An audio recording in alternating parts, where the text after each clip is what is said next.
Welcome to Cook with Prasanna channel and click the bell icon for more videos and subscribe to my channel. తెల్లగడ్డ రెబ్బలు 5, cut చేసుకున్న టమోటాలు 2 ఎర్రగడ్డలు, ఉప్పు తగినంత, ఎండుమిరపకాయలు. మిక్సీ జార్ తీసుకుని అందులో ఎండుమిరపకాయలు 10, 2 ఎర్రగడ్డలు కట్ చేసుకున్నవి ముక్కలు, 5 తెల్లగడ్డ రెబ్బలు,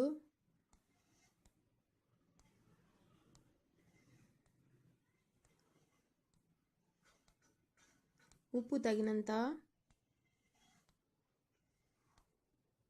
టమోటాలు కట్ చేసుకున్న ముక్కలు 2 టమోటాలు కట్ వేసుకోవాలి. తర్వాత మిక్సీ వేసుకున్న తర్వాత స్టవ్ వెలిగించి కడాయి పెట్టి అందులో 2 స్పూన్లు ఆయిల్ వేసుకోండి. ఆయిల్ వేడెక్కాక అందులో ఆవాలు, కరివేపాకు వేసి పోపు వేసుకోవాలి.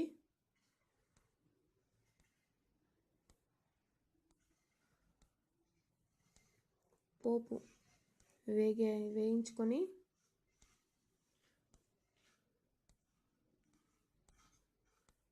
అది బాగా వేగాక దాన్ని ఆ కారంలో వేసి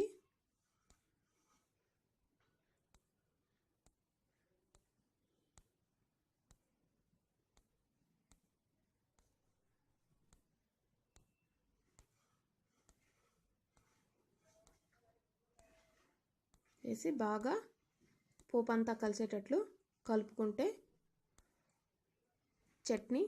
ఇన్స్టెంట్ చట్నీ తయారవుతుంది.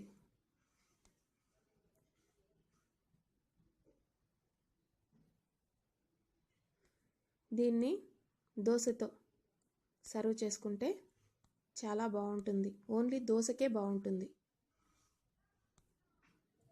ట్రై చేయండి. Thank you for watching and please subscribe to my channel and see you in my next video.